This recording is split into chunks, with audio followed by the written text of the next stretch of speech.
We're going to get started. Heather is on her way.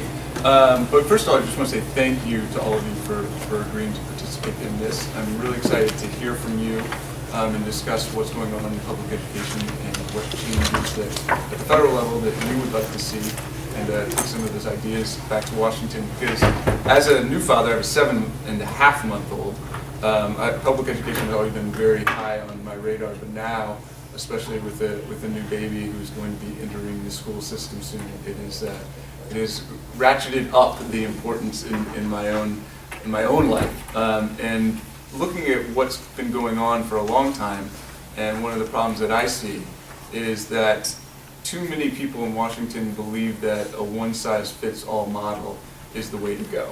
So for something that works, that might work in Arizona, it's going to work the same in Maine, and vice versa. And I don't think that works. And I think that allowing the states and the local school districts to come up with their own innovative education reforms, to come up with their own curriculum, to really see and to cater towards their students and how that they learn, to make it more effective, make it a better classroom environment. I really think that is the better way to go. As you all know, that 10 years ago, No Child Left Behind was passed into law, and it's going to be coming up for reauthorization. Hello, Heather. Hey, sorry. No problem. We're just getting started, and so I think that in the beginning that there's some good ideas and trying to provide some standards and some metrics. I think that was a good idea, a good attempt, but I think that there are obviously some major flaws that need to be addressed. And it's not just coming from the Republican side, it's coming from all sides on things that we need to really take care of. One of the things that I've been looking at is the adequate yearly progress. That measurement seems to be very rigid, and again, more along the lines of one size fits all. And we need to allow school districts the ability to effectively gauge student learning and then tailor that curriculum accordingly so that they can actually have that type of classroom dynamic where they'll be able to succeed. The other issue that I see, and there's numerous of them, is the law's highly qualified teacher requirement, which I do believe puts a little too much emphasis on tenure and credentials rather than on how the teachers are motivating their students and how they are inspiring them to learn. With the AYP, I think in 2011 about 50% of the school districts didn't live up to the AYP requirement, and some state studies show that in 2014 100% of the school districts will not meet that requirement. So these are the things that we have to change. Just to let you know, there are certain bills that are in Congress. One of the bills that I am a co-sponsor of is called the A+ Act, which would allow states to actually opt out of NCLB and use that funding in cooperation with the 5-year plan with the Department of Education, use that funding to use it in a way that they can do it at the local level, allow states and local school districts that flexibility. Still having some sort of metrics in cooperation with the Department of Education to see that they're meeting the requirements to have a good learning system going, but just giving them that flexibility. So I'm really eager to hear from you. I want to continue to have this open dialogue with you as well as more education issues come to the forefront. You guys are the experts in this, and so I hope that I can continue to lean on you for advice and for some of your knowledge and see how we can make it so Arizona school systems really are improving. So thanks again for participating in this. And right now I just want to kind of go around the room to have everybody introduce themselves so we all, I think most of them know each other, but just to get everybody to start. Good morning, my name is Carla Phillips. I am the Special Assistant to the Chief of Policy and Programs at the Arizona Department of Education. Thank you. My name is Heather Carter, and I'm a state representative from this district, currently District 7, soon to be District 15, former Paradise Valley school teacher, and currently a clinical associate professor at ASU and the Mary Lou Fulton Teachers College, preparing teachers and principals for our schools. Good morning, I'm Jim Land, the superintendent, the proud superintendent of Paradise Valley Unified School District, and we're very happy to host this event today. Good morning, I'm Janine Marlowe, and I'm the principal at Horseshoe Trails Elementary. We have 5 elementary schools in the Cave Creek Unified School District, and we were just designated an A+ school last Monday, so we're planning for a celebration next Tuesday, and proud to be here. So thank you. Good morning, I'm Diane Ortiz Parsons. I sit on the State Board of Education. I'm on the National Board of Ed for Governmental Affairs with NASB. I am currently an adjunct teacher at Chandler Gilbert, teaching critical thinking and developmental reading.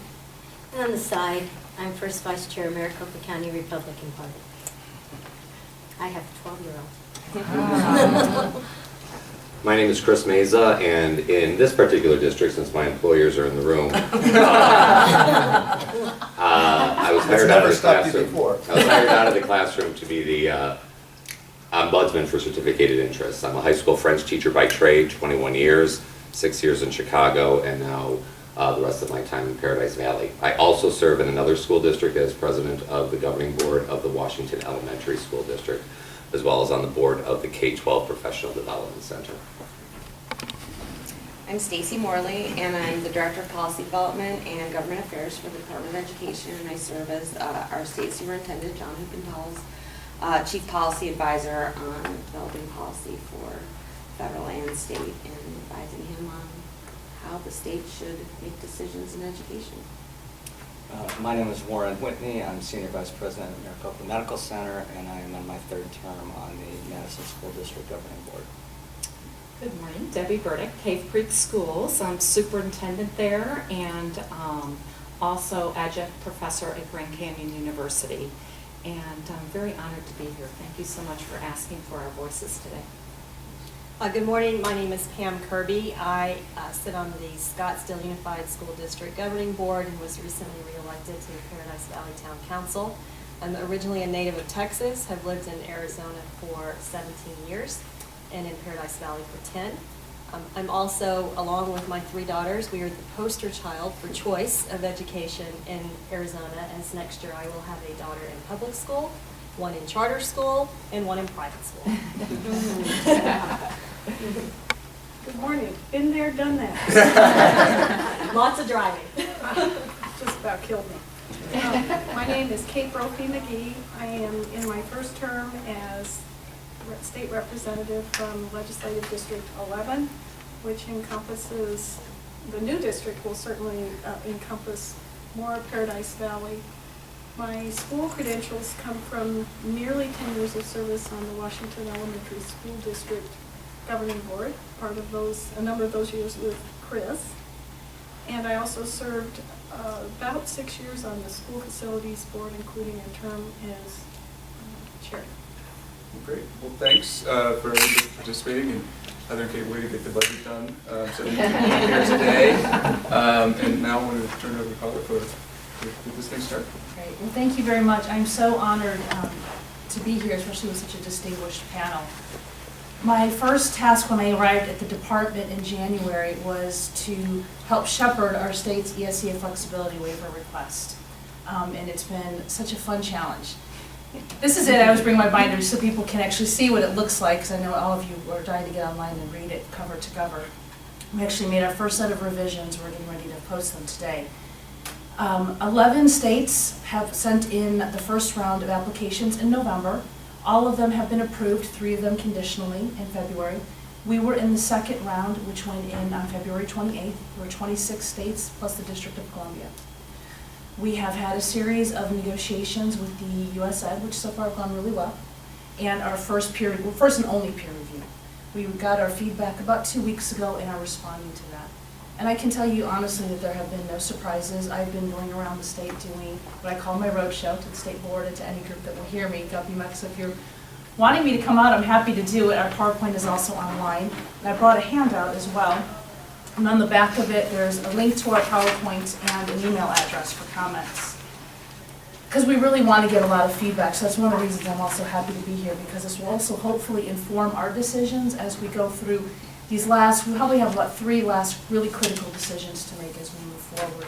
But one of the reasons I'm so happy that you're also having this is, in my former role as Governor Brewer's Education Policy Advisor, I had the pleasure of doing the Race to the Top applications, all 4.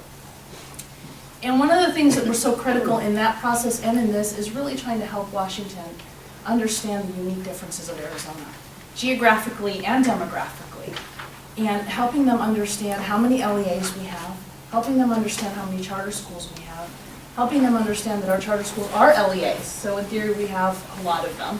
And in fact, just Friday, I was talking to my colleague in Nevada, and she said, yeah, we're working on our flexibility waiver, we're gonna call our superintendents in for a meeting on Friday. I said, what? They only have 17.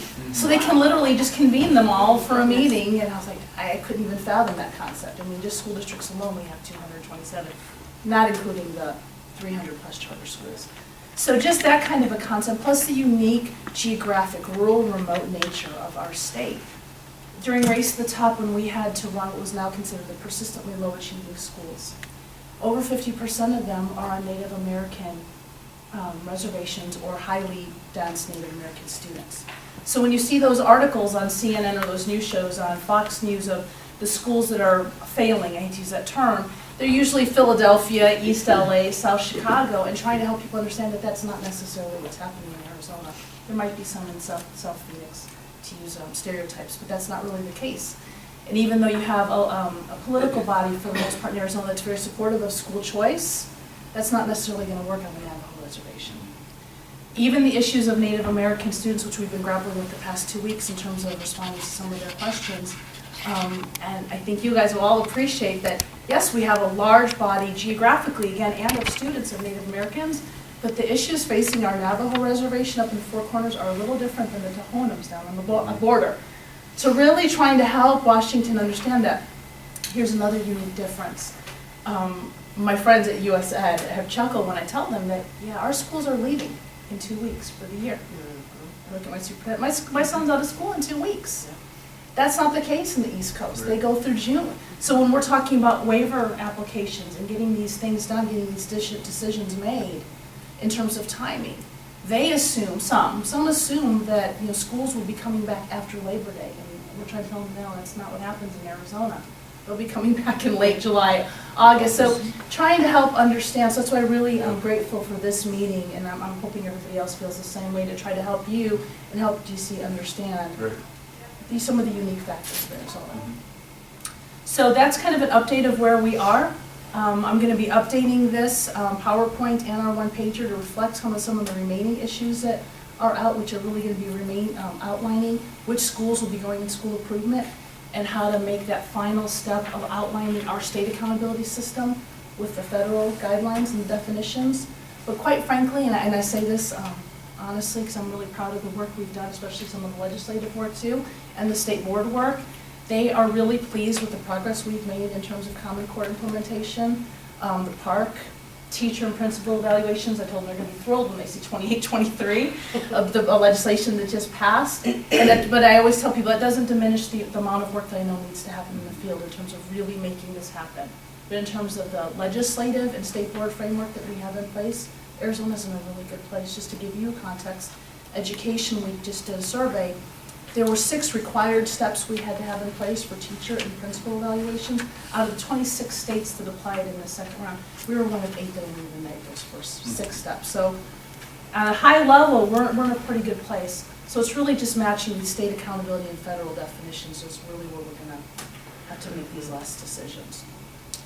So I say that, and I want to open it up because I want everybody to start chiming in, but I want to touch on one of the points that you brought up, because when I go out and do my road show, probably the most frequently asked question I get is, Carla, are we finally going to waive and get rid of this highly qualified teacher provision? And unfortunately, my answer is always, yeah, no. No. There's a remote provision. We get to do some flexibility on highly qualified teacher improvement plans, but that's a bureaucratic answer. So the answer is no. But I thought maybe, with your permission, I'd love to open it up to the field. Maybe the folks in the field can tell me, or tell you, why do we get that question? Why is it perceived to be so cumbersome? Maybe the legislators and Stacy can tell us what we're doing in Arizona to really help us move to a definition of teacher effectiveness away from highly qualified. I'll jump in. Okay. You'll allow me. Why does everybody hate highly qualified? Well, first of all, I'd just like to thank Congressman Quill. I mean, you've been very attentive to education and very engaged with your district, and we appreciate you hitting the ground running during your first term. And thank you for sponsoring or co-sponsoring the opportunity for opt-out. I don't know what the likelihood of passage is. Arizona gets a bum rap. Arizona educators, school districts, school board members, parents, and teachers do a terrific job. And we get a bum rap because of the way the measurements are all calculated. I'm a parent, volunteer, school board member. I'm not a professional educator. But the federal requirements take away from the opportunities that we need to have in our classrooms for teachers and students to engage in teaching and learning activities. So when they have to look at all of these labels and benchmarks and tests, it takes away from that student teaching and learning time that produces academic achievement. And so for everything we talk about, all of these national and the state, I think the State Department really tries to help us get back to the teaching and learning opportunities in the classroom. But we have to do these other things because the labels come with everything else that matters down the road. Mm-hmm. It matters for this open enrollment and choice that we have in Arizona that benefits our kids and our districts and the teaching and learning opportunities. And I'm deviating from the question a little bit, but the more we can give the freedom in the classroom for the teachers to do what they need their students need them to do, the better off we're going to be. And so, thank you for raising the question in Washington about the necessity for us to participate in these, in these federal regulatory things that detract our teachers from that goal. If I could piggyback on Yeah. that, I wholeheartedly agree. What's happened is we've had this paradigm shift with all of the requirements, the federal requirements, state requirements, and then even the local requirements we impose on ourselves, that is taken away from the great teaching to this fear of failing the test. And so we're too focused on the test results. NCLB, the whole idea of outcomes is a blessing and a curse, right? It's a blessing because it is focused on outcomes, but it's a curse because it's all about the test. In Scottsdale, I asked the school district administration to pull for me K through 8, all the standardized tests that our kids take. And is it a state requirement, a federal requirement, or a local requirement? And my printer ran of ink printing. It is 5 pages of testing, and it eats up the time that our teachers need, not to teach our kids how to pass the test, but to teach them how to learn. Mm-hmm. And that's so critical, and that's a great way to show it because you've actually got the data. I have a little story. Had Ames 2 weeks ago at our middle school because we try to educate all of our families about the importance of the test for their child's education as they move into programming, as well as it's important for our school district. So, have a good breakfast, make sure they get good night's sleep the night before, encourage them so that they're not nervous when they come to school. We had a family that brought a middle schooler in a wheelchair because it was the first day of Ames and he couldn't miss the test. But he woke up and he couldn't walk. And they said, oh my goodness, what's wrong? They called the doctor. Of course, you can't get the doctor, you have to wait for them to call you back. So they brought this young man in a wheelchair. And when the doctor called back and heard that he woke up and he couldn't walk, he said, you need to get him to the hospital. So they had to come to school and remove him from class. Now, that's an extreme example. Most of us would not have done that. We would have waited and taken our child to the hospital. But this family said, you kept telling us how important it was, and our son said, his teacher said how important it was. He wanted to be there for the test. Well, he ended up in the hospital for a week with neurological tests, etc. It was a virus. He's back at school still in a wheelchair. But when that starts becoming more important, and we've made it so important that parents start forgetting about the welfare of their children, I've just been impacted by that story. And that's kind of where we're all going. We've kind of misplaced our priorities because of the test. I'm required to be highly qualified in order to have the position that I do. And I'm proud to have that distinction. And so I'm not going to be jumping on the bandwagon in regard to the highly qualified piece. In 2002, when this was passed, it became shocking, perhaps, across the country to know that we were defining what certification was, which is a state-level piece, but also what highly qualified meant. With my time serving on the Certification Advisory Committee for the ADE, which I no longer do since I was asked not to be on it anymore, when I realized that there was a shift in focus towards fast tracking with regard to teachers, superintendents, anyone who would have to have some type of label on there. Caused me great concern, because any one of us who would walk into a lawyer's office, who would walk into a doctor's office, the first thing you look for are degrees and you look for the credentials. The effectiveness piece comes at before that. It would become anecdotal, but all too common to share stories of the times that we have hired inside this district the rocket scientist who walked out 2 days later and said, I have no idea how you do this. And I'm sure they were an incredible mathematician. I'm sure they were an incredible scientist. I'm sure it sounded very good. But working with students between the ages of 13 to 18 is a skill that needs to be honed through an apprenticeship. We've even taught our plumbers and our electricians this through an apprenticeship program there.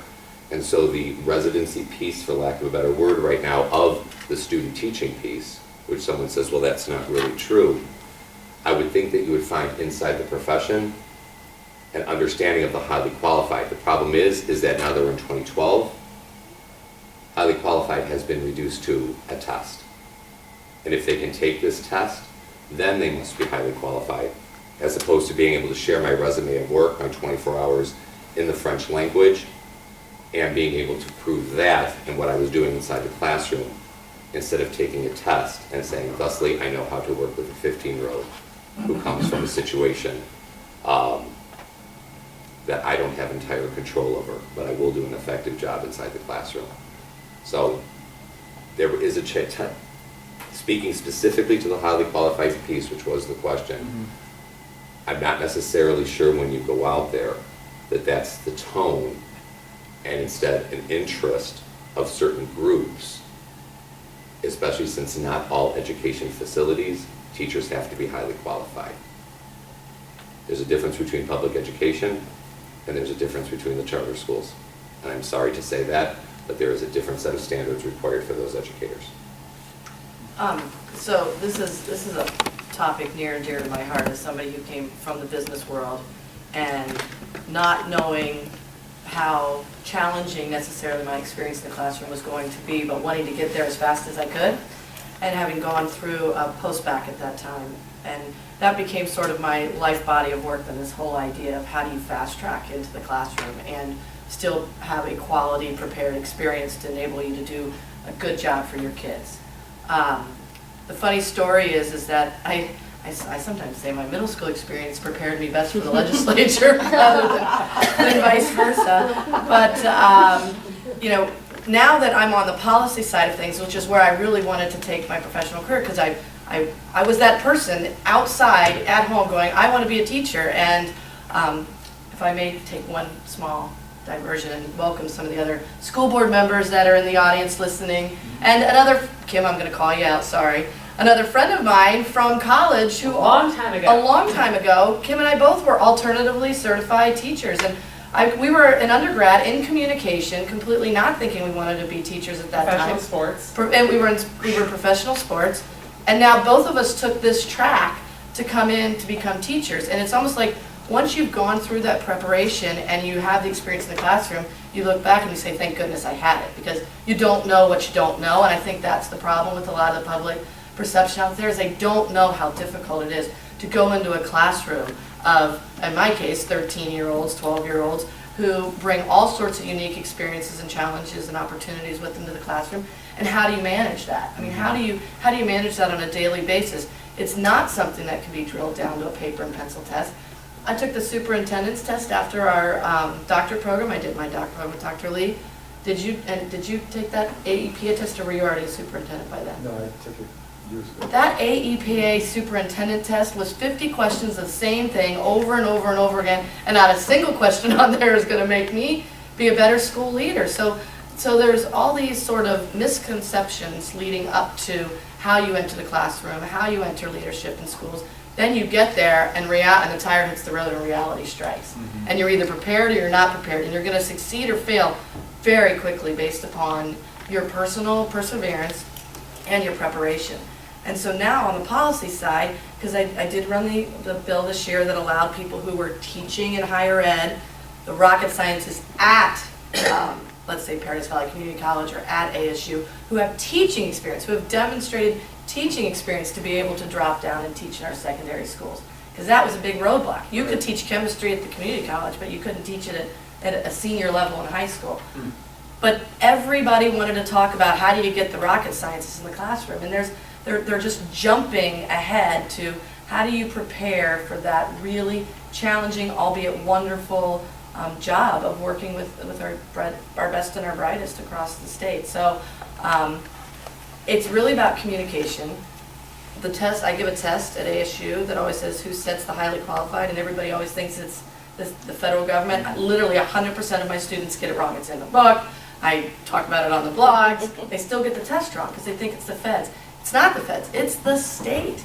It is the state that defines that. And so there's just all sorts of miscommunication out there, and it's our jobs as stakeholders in the education community to drill down and explain it to our constituencies, whether it be our parents, whether it be the taxpayers electing us to our school board, whether it be our students or our constituents in our district. And I think we need to really work on that.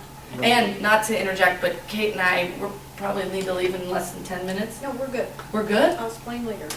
Oh, my goodness. Because we might be signing dying, and we don't want to miss that, like while we're here. In the daylight? I wish we were. Yeah, so maybe that's bad news. Okay. Yeah, that's sad. No, we're good. We're good? That means we're safe. Yes. Yeah. Oh, you're not safe. You're not safe, we're still voting. That's Yeah, just an excuse, but they're still working? right. If I may, the test has been brought up in regard to what Ms. Kirby had shared with regard to AYP. I think that's a definite place that a conversation needs to be had.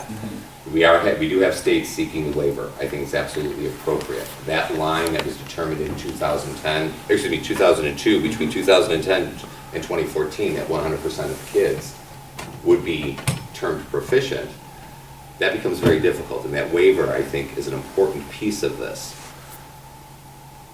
At the federal level, the United States has taken on an endeavor that no other country in the world has done, and that was to teach all students, not just specific ones. So I'm always dubious when we're compared to other countries in regard to what we do, because they have hidden children.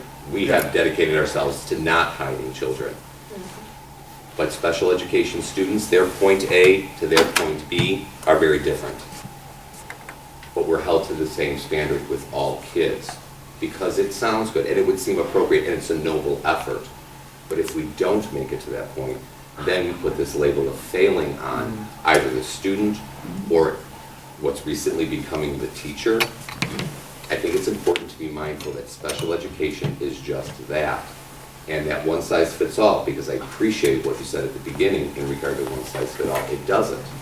And that's why each school district inside the state that Ms. Phillips talked about, there's a sense of local control, because with all due respect, the people who know this district the best are the people sitting right behind me and the superintendent, and it's going to look different than Madison is, that Scottsdale is, to a certain extent, but certainly different than what's coming from South Chicago, what South Chicago looks like. I have huge amounts of questions about the presidential appointee, Arnie Duncan, and what he is doing. I can see his concept because I grew up on the southwest side, not the southeast side of Chicago. But Paradise Valley, or for that matter, South Phoenix, is not, luckily, the southeast side of Chicago. Right. Well, and then, on that same, and getting back to Pam's discussion on testing, what do you think is the proper way to have some sort of metrics or some sort of evaluation to make sure, and I know that, local control, that's where we want it, but in the broader scheme of things, how do we go from, you have local control, but then just evaluating the progression of the students? And, Yeah. and part of it is, I think, what's important now with the waiver process and hopefully with the reauthorization and being allowed not to just look at pass the test, don't pass the test, because that's really the measure right now. Right. And not only does that do a disservice to children who have a very high bar to reach to get to that proficiency, but it does a disservice to kids who are above the proficient level. Right.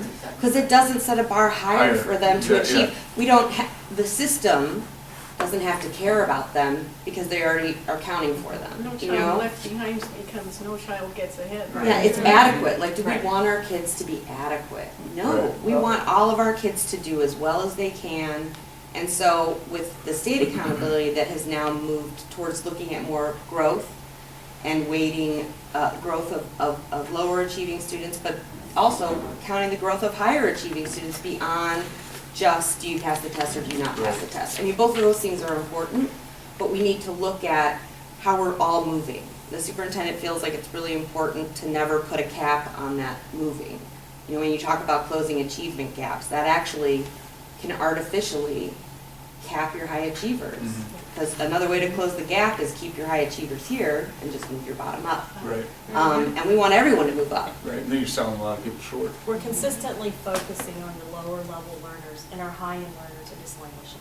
We're losing them. And to answer your question about the tests and how do we achieve, I do think some tests are necessary. You need some kind of metric to have pre and post. That's true in education. It's true if you sell potato chips for Frito-Lay like I used to, whatever. But like I said, we have local testing, state testing, federal testing. Right. And they're not, and the only concern I would have about the A+ that you're supporting is one thing that you said that caught my ear was there would be metrics that the states would be accountable to the U.S. Department of Ed. That's another set of metrics. And if we can find a way to all begin to agree on common metrics, then we can eliminate a lot of the unnecessary testing. And I know I had a concern this past week, and some of the other educators in the room may have, I'm sure Jim may have received the same email from ADE, that they discovered that because we have a requirement to not only when the park comes, that the park doesn't have some of the requirements from the state as far as a standardized test, so that we will have to continue giving Ames? well, some type of, it says because Ames is dual purpose Right, Terra Nova. with the Terra Nova, that, and the park is truly a benchmark, that we may have to continue for a time. Did you get that email also? Yeah. Yeah. But that's So- not if we don't have legislative change. Right, I mean, we yeah. all So- know that there's going to have to possibly be some going into legislation when we make the true transition. The state board's gonna have to look at graduation requirements, and I mean, that's part of it too. When we make these things high stakes, when we make the teacher evaluations high stakes, when we make the tests high stakes, that's when it becomes sometimes a little burdensome on the, and you forget the kid because all you care about, The adults. you have to care about the system because then you can't help the kids, but the priority kind of shifts a little bit. Looking at it as more of a tool to try and figure out how to best serve your kids is some, a way that we would hope to move more towards. Well, conceptually, when No Child Left Behind first came out, I think myself and others, quite a few others, probably felt like sounds like a great system. We're going to measure student growth, and we can really track student growth and help students achieve at a higher level. The problem is, it's gone from just monitoring student growth, which testing should be for, to monitor student growth, to this high-stakes operation where teachers, schools, principals, districts, superintendents have sanctions held over them for successfully, reaching a certain level of competence on these tests. Now, what I say all the time, and it is fact, and even we have principals that teach it, or that are principals in our more affluent areas will admit this, our best instruction is taking place at our title schools, where we have higher ELL populations, minority populations, and a higher poverty rate. Because they know that to pass these tests is extremely difficult when kids are coming in and never had a book read to them. Can't speak a word of English. There's so many other variables that come into play, and to try to move these kids along to a point where they can pass a test like other students is an extremely difficult task. Now, if we are just looking at progress, and we have measures in place in our district to measure progress in a more timely fashion, and we're working very hard on creating formative assessments across the district in all subject areas where we can monitor progress on a daily, weekly, monthly timetable and really intervene and enrich to the point where we're hitting the individual student. And that's where, improved student achievement occurs. So this is where I believe No Child Left Behind went wrong. And we spend a lot of time in our district trying to educate parents of, there's more to school than just the math and reading tests that they take. I'm so pleased, the last couple of times I've heard Superintendent Huppenthal speak, he's talked about the teacher and the importance of that variable in this educational system. And it's so critical, and we alluded on it earlier, so we need to, put the resources towards making sure we get the best quality teachers in the classroom. I have people that I know that'll say, we're going to send kids to this school. What, is it a good school? It's a great school, but the most important part is the teacher. The teacher that's with your child every day. That is the most important piece of the puzzle.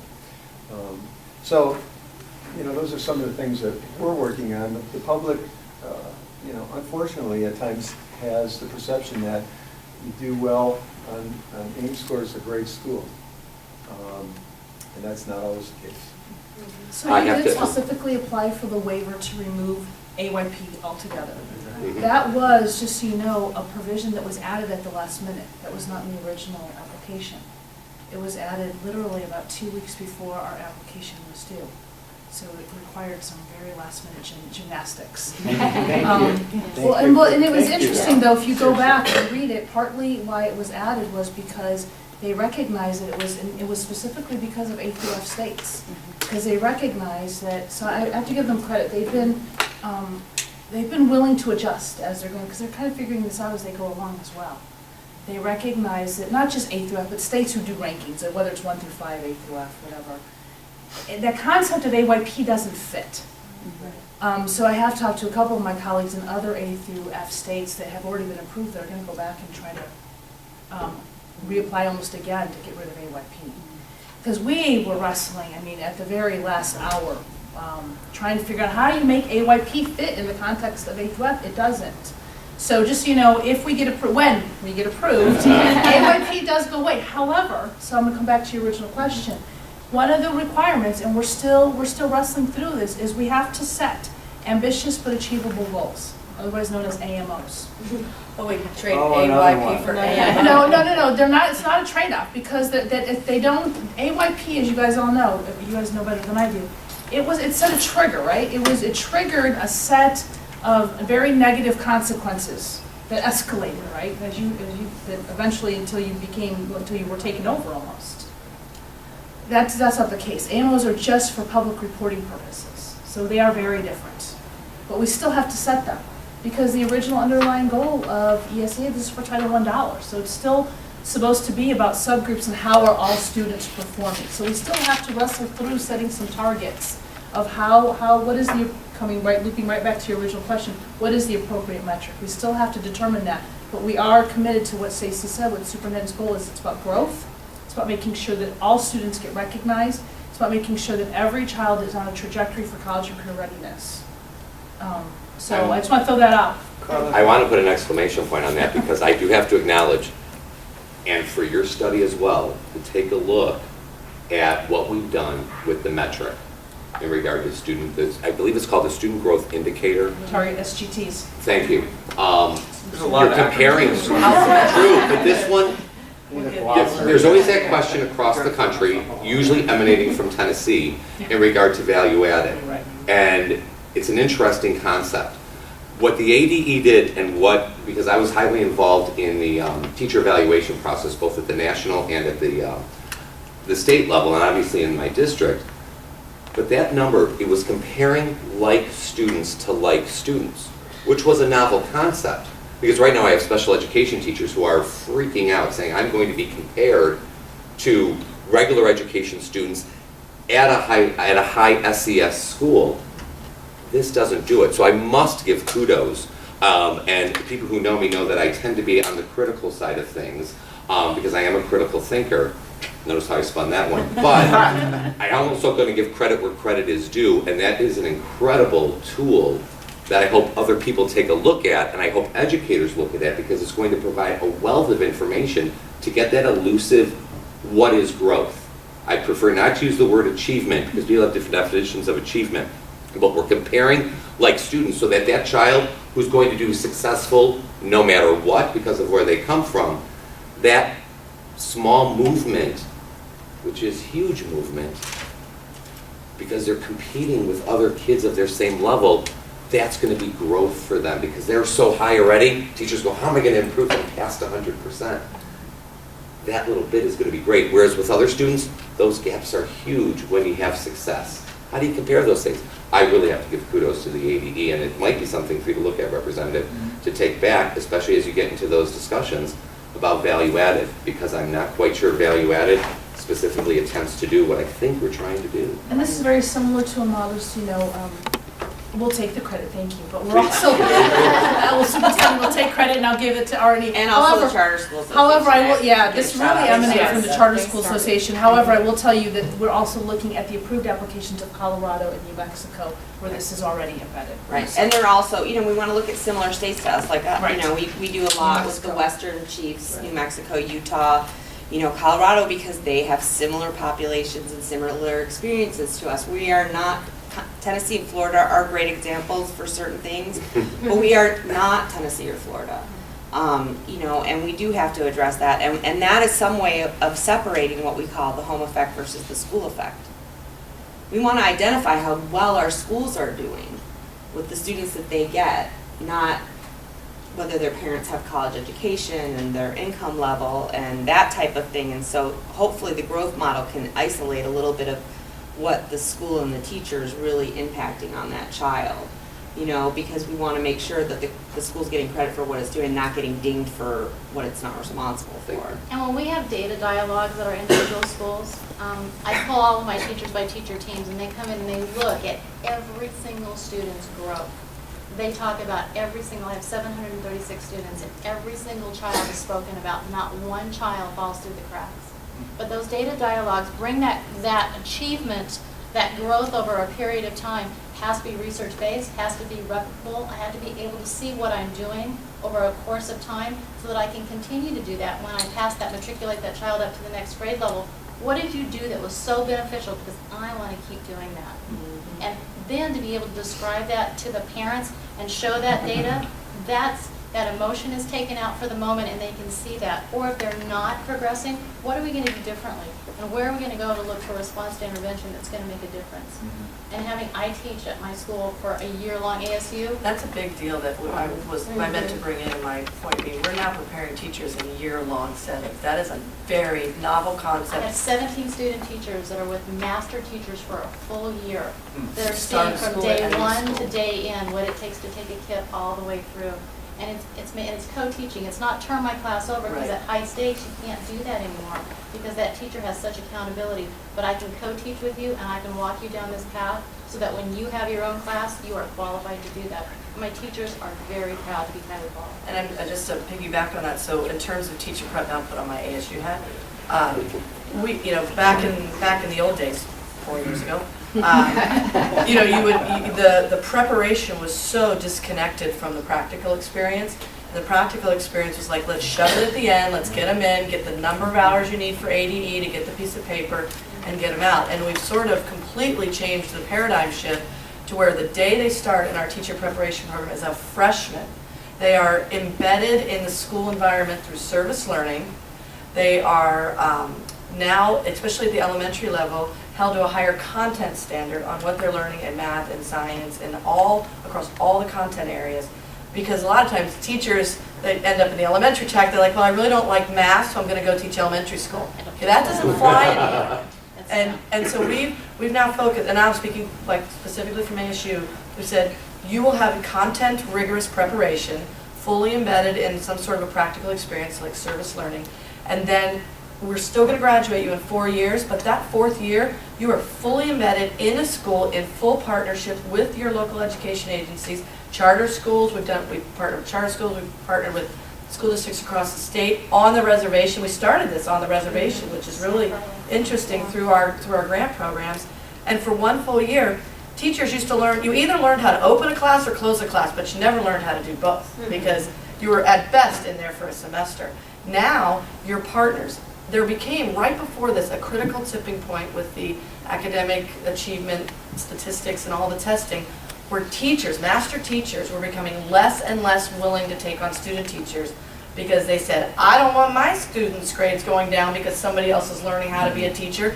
If my paycheck and my evaluation is going to be dependent on how my kids are doing the class, I don't want Heather Carter, who has no idea what she's doing, coming in and learning how to drive the car while I'm being, I'm the person holding the license, but this person's actually driving the car. That just didn't work. Now what we've done is we've embedded in our teacher prep program accountability for our students for their achievement in their teaching setting with their students, with their mentor teacher. So now even some of our grades in the teacher prep program are tied to academic achievement of their students in their classroom. So everybody has buy-in, the students in the classroom succeeding. So it is a huge paradigm shift. There's very, very few teacher preps that are going to this year-long student But teaching. that's because really the way it should be Yes. done. They've gotten great national And recognition. that's the highly qualified, if Right. we're gonna talk about highly qualified, Then and I think Mr. this is Whitney what has Chris to was say. talking about, is That that's the explode. critical piece. Right. Because we've had rocket scientists. We've had intern programs through ADE where we've had people from Honeywell and all these different programs, and you're right, Chris, they lasted 1 year. We had some that didn't even last a year. It is not what they're used to. Adolescents are very difficult to teach. They don't just sit down and listen. So, yeah, it's a little different than the business environment. And so it's this, in the actual teaching is where I think highly qualified really needs to get to. I know you need to start. Go first. Thank you. I want to come back to what I might Ms. Marlowe explode while said. you're- Well, Yeah. yes, and it links back to what you said at the very beginning, that's local control. It's critical. If you think about what Ms. Marlowe described about the teacher looking at the 700 students, student by student, that's as local as it gets, right? Right. If you step out of the trees that we've all been in and look at the forests, think of how much time, energy, effort, federal dollars and state dollars that have been spent on Race to the Top to get federal funding. And then when you didn't get it, then you get to do a lot of waiver applications to still get the money. Don't do all that. Just Isn't that get out the of the way and just, if the feds want to give the states money, give us money. Give us grants, whatever you want to do, bring it down to the local level. We're spending too much time with the adults and the politicians and not enough with the kids. And the superintendent, I'm sorry, What? just what's the, if it was more of an incentive-based program instead of a punishment-based program, Yeah. if accountability was more about the better you do, the more flexibility you get, the better incentives you get, to actually incent achievement instead of punish failure and actually pour money into failure. I gotta hear what Warren has to say. Yeah. No, I just Go ahead, think we Warren. can I'm get sorry. lost on so many things. I mean, I'm Yeah. thinking back to what Jim said a few minutes ago. You know, the schools and the teachers, they have to focus on, math and reading to prepare to take the test. Takes weeks and weeks out of classroom time. And, for me, it's just so basic. You send a kid to school, you have a teacher at the school, the teacher and the kid are supposed to be together teaching and learning. Okay, it's the more time they have to teach and learn, the more the academic success of that student. And so we throw all these extra things at them. The federal, the state, the school district has to have its own stuff. And the real-time things that creative districts are doing in our state gets lost in all this stuff because the federal government doesn't care and measure those things. The state has some things they look at us. They're flexible. You let us give the reports that we want to give. You consider those, and you modify, the way you look at us. And we appreciate the opportunity to work with our state agency, and you're very supportive and helpful on that. But we don't expect, and we shouldn't expect, Washington to take what we're doing in our little Madison School District with our 6,000 kids, and we're putting those daily and weekly measurements in place on all the subjects that the curriculum, that the board has adopted for our little K through 8 district. And then we have to detract from all of that for, weeks and weeks. And then we try to get the kids back to what we were teaching them last month after we've tried to get them to this test. And then we have to achieve progress over last year, even if we're superstar performing. If you don't progress better than you did the year before, it doesn't count. And so we get lost in all of that metric, that really isn't about student achievement. And we It's all about grew up with- labels and scores and things, and it's about math and reading, but not all the other stuff that's important. And so I think the NCLB I think it was a laudable idea, and it was worthy of a public discourse and a policy discussion in the Washington, arena. And I think it's been tested and tried, and I think, for us, local control is better. And I think in Arizona, we still get a really bad rap for doing a great job. We To do. that point, and that's the one point I want to make, and then I'll shut up. A lot of good things initially came out of NCLB, because I was on the school board before it was passed, and then it was passed. And it certainly got everybody's attention and continues to hold everybody's attention. It was initially good in the sense that it gave us that focus, but I think a very long time ago, it disconnected from its moorings, from the intent and from what was supposed to happen, and it became a bureaucratic nightmare. If I can use some polarizing examples, it is to public education what Sarbanes-Oxley was to business, or what the Dodd-Frank bill is to banking. It's an enormous amount of regulations that are intended to accomplish something via the federal government that, in my opinion, absolutely doesn't work. When I was on the school board, I was part of the Federal Relations Network, which I think we had a visit from them.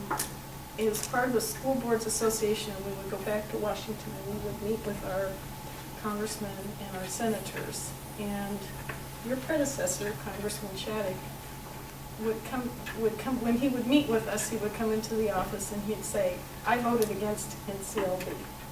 I think the states know how to implement it. We need to give them the money, we need to set the criteria, and let them implement."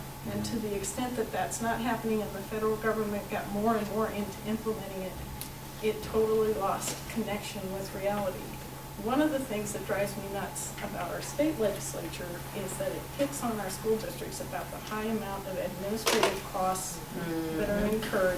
A big reason those costs are incurred there is not only the federal legislation, but the state legislation, because you will not meet a politician on any level from school board on up that doesn't want to tinker with education as an election. I have to say one other thing, in Warren's comments, I think are a microcosm of what's going on nationally. And I have to say, we've done everything in our power to combat this in our district, but I do worry about the next generation graduating from our high schools.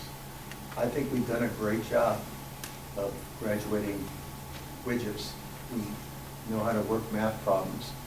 But for these successful, one of the things that's made this country great are the risk takers, the innovators, the creators that made this country what it is. And I have to say, I'm concerned about the future of the country as a result of No Child Left Behind. I really believe that No Child Left Behind created larger potholes in our educational system, because we got away, like he said before, in critical thinking and innovation and things like that, things that the United States has always been at the frontier. I commend you on looking at every child in your district. We need to look at being diagnostic and prescriptive to move us forward, but also bringing in that service learning component that I'm seeing more and more of. It was the service learning industry is what kept us afloat through tough times in the United States. So I'm excited about that, especially as an adjunct, and to have that component. We really need to strive to move children to have a balance, an educational balance. I want to throw one more thing out there, because as I reflected on what you could do to help us, and that's unfunded mandates. And that's true at the state level as well. And again, I think the initial thoughts are always well-intended, but without funding, we find ourselves in a situation of having to meet the law with very limited resources. And in Scottsdale, the best example I can give you is with respect to the IDEA funding, the Individuals with Disabilities. Federal funding has fallen short in Scottsdale by $7 million. Now, to translate that into something that would be that's meaningful, for us to reduce class sizes by one student across the district costs us $1 million. So if we had adequate federal funding for IDEA, we would be able across our district to reduce our class sizes from an average of 30 to 32 by 7 kids. We would be in a position where we could, in public schools, compete with the class sizes that they offer in the private schools. So as you go back and think of ways to help, take a look at the unfunded mandates that are out there at the state level also. And if I could just, 30 kids is an unwieldy classroom. I don't know how a teacher manages academic achievement in that kind of atmosphere. You need to cut that down to 18.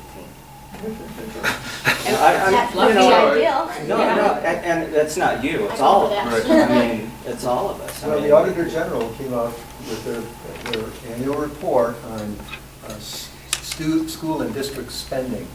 And the districts in Arizona, compared to nationally, spend much higher percentage of funding in the classroom and less administration, and we still have extremely high class sizes. So that, in my opinion, is understandable. And this may not be a very popular thing to say, but I'm going to say it anyway. I think the uniqueness of Arizona and the reason that math is working out the way it is we have too many school districts in Arizona. I'm from Texas.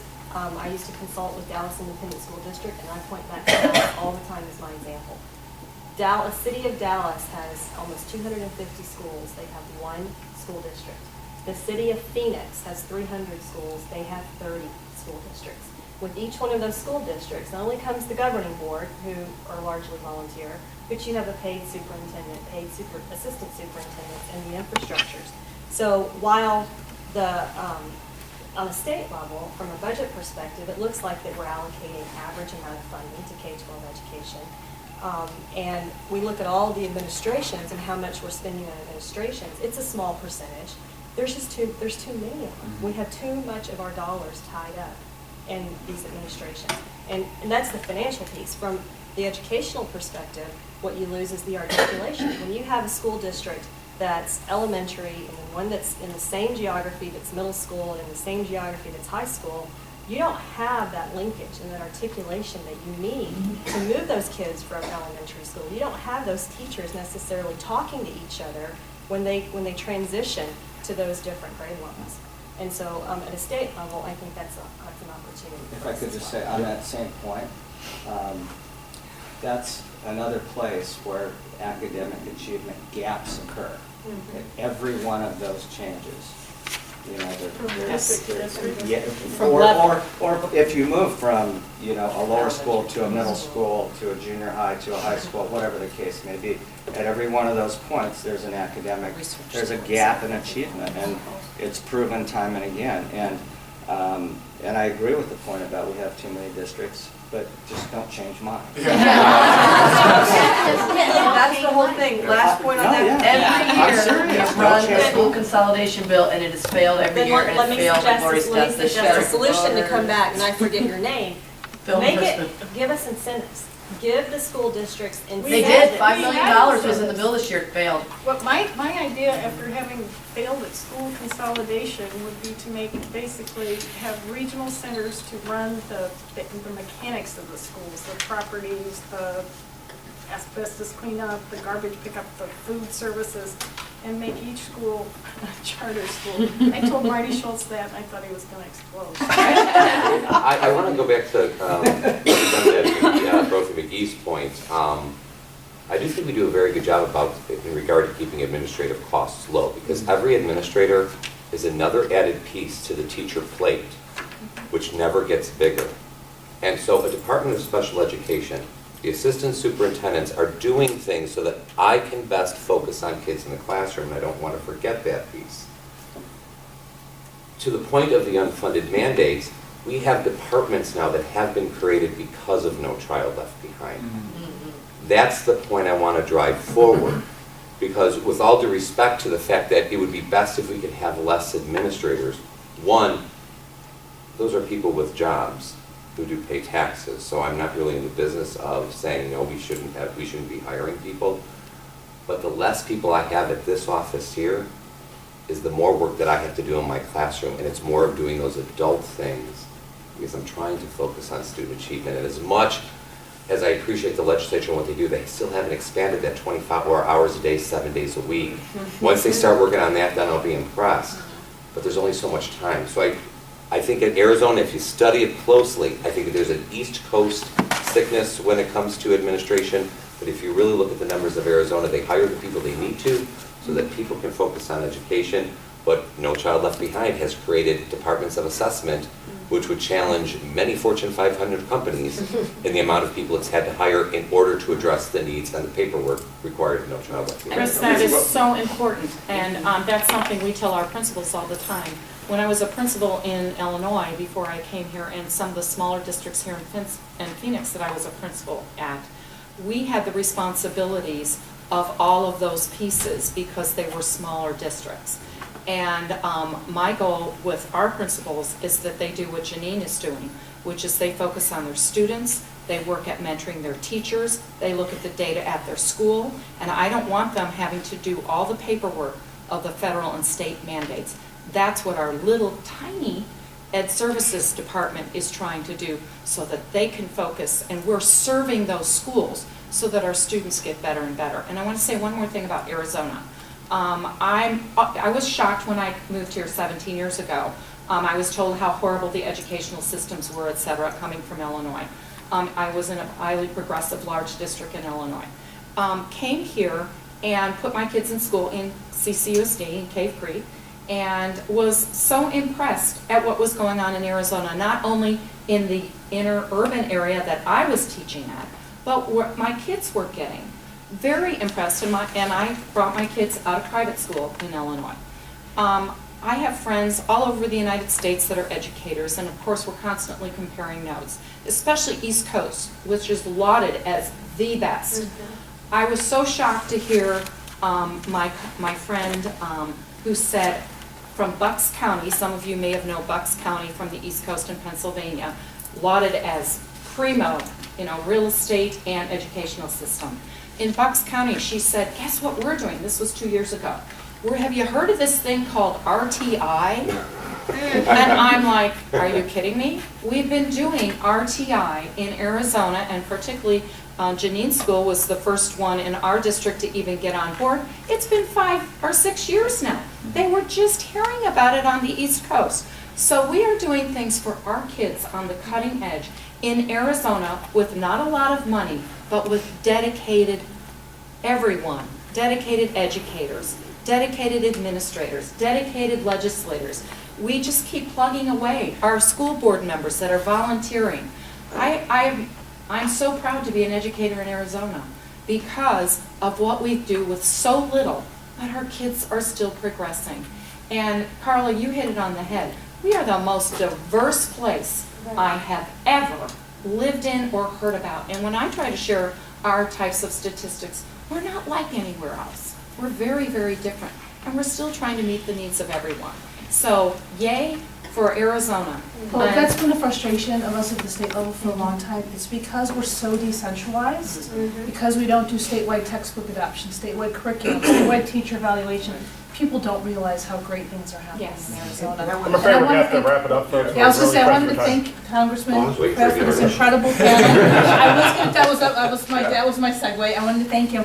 And I wanted to conclude by saying one of the positive things I will say about this waiver opportunity, really on behalf of the administration, I don't work for them, but one thing I think that's really positive is their recognition of how much has happened at the state level in 10 years. That was the reason they did this, and if you read President Obama's speech at the time, was that they said, a lot's happened in 10 years. The states have developed great teacher and principal evaluation systems. States have developed very sophisticated state accountability systems. States are taking a lead on standards and assessment. States have done some stuff. Let's give them some leeway. Let's see what they come up with. Let's let them be creative. So in that spirit, I thank you for letting us share with you the creative things that we're doing here in Arizona. No, I appreciate it, and I want to thank all of you for participating. And I can consider this as the opening of it. I want to continue this dialogue, and as things progress, get your input. And if you guys see any concerns, please don't hesitate to call. Thank you. Thank you. Thank very you. much. Appreciate it. Yeah, good to see you. Good to see you. Great. Thank you. Heather, good to see you. You might Catch not up like soon. it. Yes. We were all polite for 1 hour. Yeah. But you let me know. Okay. Because we'll be done in 2 days.